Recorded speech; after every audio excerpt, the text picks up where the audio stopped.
Guys on Corel Draw. So want to look at how to create a logo. Today's sessions based on Corel Draw design.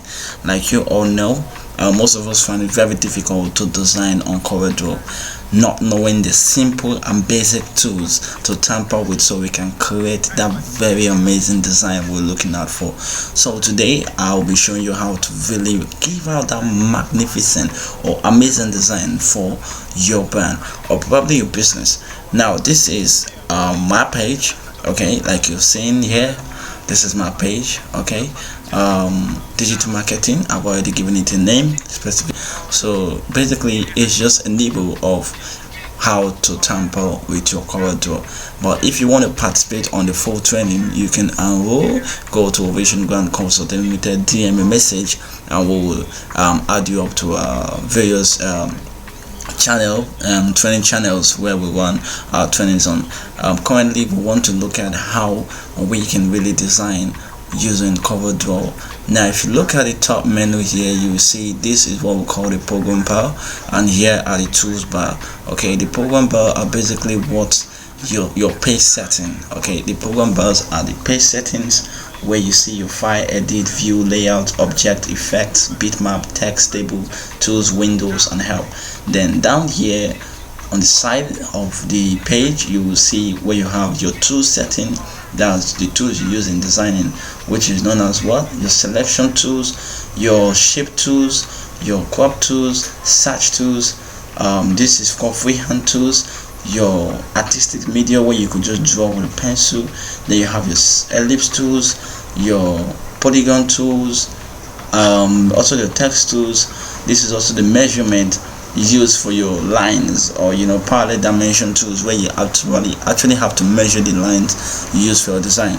Then this here is similar to it. It's known as connector tools, where you draw a line of two objects to connect together. Then this is where you give it that shadow behind it object, making it come out or boost out. Then this is also your transparency tools. I really love the transparency very well because it makes my design look mature. So you also have this as a color eyedropper tool. Color eyedropper tool, what it does is it actually helps you select a color that cannot be selected or cannot be found on this side menu colors bar, a color that cannot be found on the side menus bar. So you use your eyedropper to select the colors and feature it on your design. Then this is another blending mode. It's known as interactive fill tool, where you get to blend your colors and giving it that saturated design or color mode. Then there are still more options here, but that is all for that. We want to move on. This is called a page where we get to design. Okay, where we get to design anything. But before you do that, you need to select a page known as a shape page, where you get to design everything on this. Now everything you're doing is on there to select a page so that you can design inside the box. Okay, so to make this box very fitting, if you look at it, this is the selection box, the rectangular box. I selected it. Okay, let me do it for you to see. I'm going to delete this. Okay, so just hold on a second. I'm going to delete this and see what it does. Okay, so I'll delete it. Now I'm going to select on the box here, give it my shape. Okay, can you see that? There, I've given it a shape, but I need to make it fit, okay, so that all lines will not be separated, so everything will just merge up to the line in the box. So that's the purpose of me creating my own box in which I design into it. So all lines must be created inside the box. Now if you see, the design there is a page box, why I selected my own box to design into it that will fit into the box. Now to make it fit into the box, like I said, we'll go to the program bar.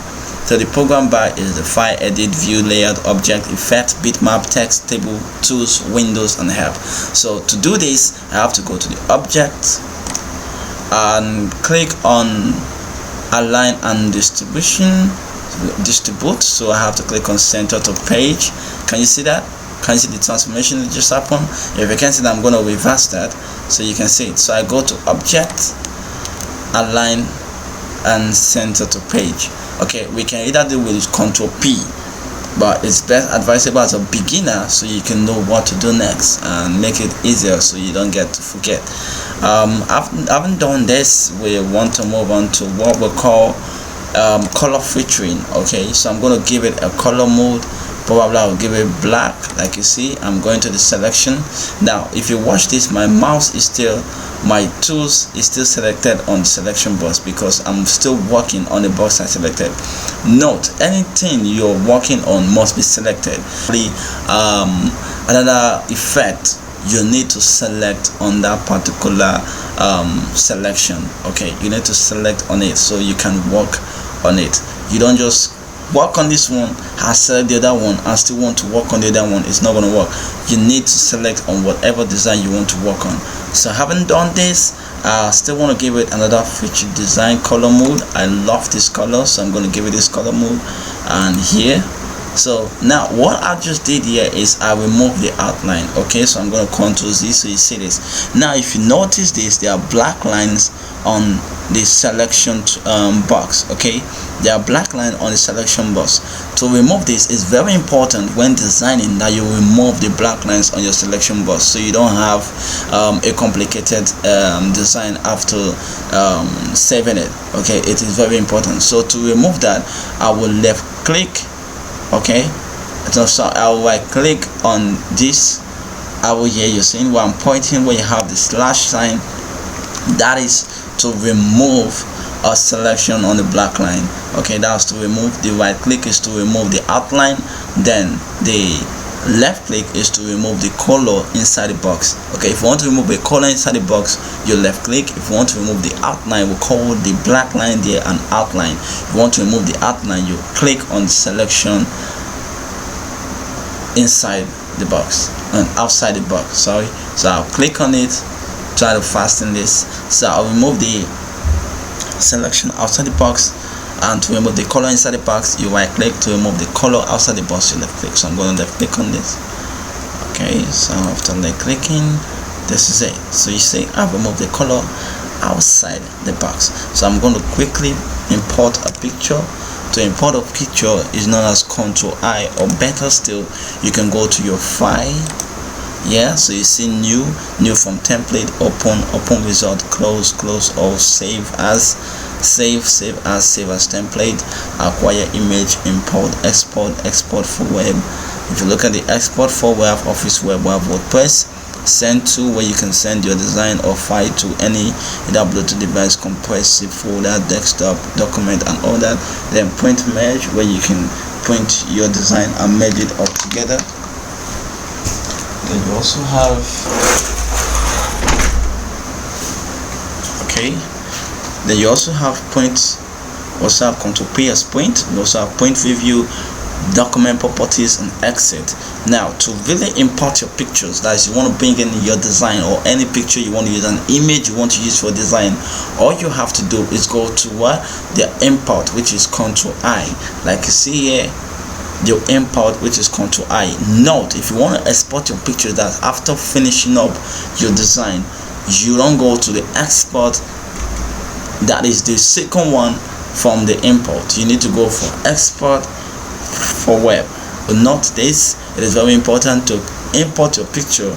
Is Ctrl I, or probably you click on it and it will take you directly to where you need to do your design, where you need to import the image. Then if you want to save, you go for export for, not export, not the second one, the third one, export for, where you have additional selection, which is the office, web, and WordPress. You go for the web, not the office, or not the WordPress. So take note of this. So we'll go for import, or probably we use the shortcut in Ctrl I, but I'm going to click this for the beginners here. So I have various images here, so I'm going to go to my image saved. I think I have a couple of images here, so I'm going to click on this. Okay, I'm going to look for something that fit in my design. Okay, so I'm going to click on something like, okay, I don't like these pictures I have here, so I'll look for better pictures. Okay, so I'm gonna click on something very beautiful. So I will click on this. Okay, so let's see. Come to shortcut. My mouse went to different selection, so I click on it. Can you see it? So after I click on it, I just go down to minimizing it. Okay, now note one thing: if you want to minimize or probably drag to the highest picture size, no, don't minimize from this angle, don't minimize from here where my mouth is touching, from the center, dragging it down or dragging it up. Don't minimize or increase from this angle here. All you have to do is minimize or increase from the edges here or here, the edges here. Okay, the edges here. Have to minimize or reduce the shape of your image, because doing that will disfigure the shape. So all you have to do is minimize from each edges here, 1, 2, 3 and 4. Increase, decrease, bring it down, decrease, bring it down, increase, take it up, take it up, take it up, take it up. Either you're increasing from one side or you're decreasing from one side. This is it. Increase, decrease, increase, decrease. Know that. So now I want to save my picture inside. Now, not one thing, I'm going to power clip. That's what we call power clip. That's taking your image inside the object you've created. That's what we call power clip. Taking your image inside the object you've created. To do that, I have to left click. Okay, if you have your mouse, what you have to do is left click and drag. Okay, you drag it to the center of your image. Can you see that? I'm going to do that again for those of you who didn't see it. Now note that if your image is not inside this box, if it's not on top of this box, you're not going to power clip it inside this box. To do that, you have to select your image, left click on it and leave it. Okay, so you see the move here, copy here and power clip inside. What you have to do is power clip inside. Can you see it? So we already have our image inside this box. Now if I should move this box, you see my image is moving with it. Can you see it? So that's to tell you that our image is already inside this box. So I'm going to Ctrl Z to place it in the normal right shape it was before. So I haven't done this, and now I want to double click. To double click on it is, what you have to do is, now there are two ways to really design this, but I'm trying to make it look more better. Okay, there are two ways to do this. Now the reason why I made this like this is because I wanted to centralize on the page. Okay, so you're going to watch something. Now I haven't done the power clipping. I want to edit on the design to give the shape so that the shape will be the same size with the box. Okay, I want this my shape here, that my picture here, my image here that I've power clipped inside the box to be as the same size of my selected box. Okay, so what I'll do is just double click on it. As right click, you're right clicking into 1, 2. So you right click on it, you select the right click mouse of what you have and you double click on it. So double click on it, you see you have it open, then you select. I haven't selected that, you increase it from the edges like I mentioned. You increase it from the edges like I mentioned. Then I'm gonna adjust it to the center and try to make it look more larger so I don't have the outline showing. Okay, so this is it. I'm going to adjust it from my mouse downward, and yeah, so I'm going to finish. After doing this, you finish the edited power clip, or you edit it on bitmap. Like I said, this is a bitmap. Now I didn't mention that, but if you want to know further about bitmap and you want to, there's what we call vector and bitmap. Okay, okay, so we'll finish editing our power clip. We're going to do this, and like you see, can you see it? Okay, so it's now centered. I hope I'll see you soon on this training. To know further, you can just register. It's not that expensive. I don't give a certificate for now. You can take a certificate for just 5k or so. Okay, that's all about the training. To participate on the training is not that expensive. It's very much affordable. Okay, very much affordable. So just watch what I'll be doing, and yeah, this is that about that. Okay, you can give it various colors right here. Give it various colors. You know, the blue color, you add. You see that? You need to look for select the color that could blend in. Okay, so we have various colors that could blend in and out. Okay, so we have various ones. So I'm gonna go to my transparency and give it, select on the tools and reduce the color setting mode. Can you see that? That is what we call design. And my Control I and give it my logo design. I want to save my logo. I just do it, and do it like that. Okay, so that is that about that. Yeah, I just select my logo and paste it. Right? Without no stress. Okay, so that is that about the logo. You can create your logo. I can show you how to design this amazing logo yourself without no stress. You can start create such thing like this. Okay, this is my beautiful logo. Damn, I love this logo. I haven't done that.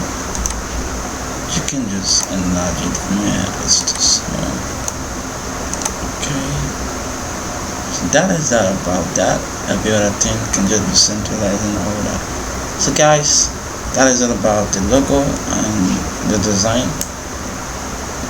Yeah. Highway, oh I'm the highway, to be on a highway, man the trouble, what up and highway, look on the wine me, J, baka, baka,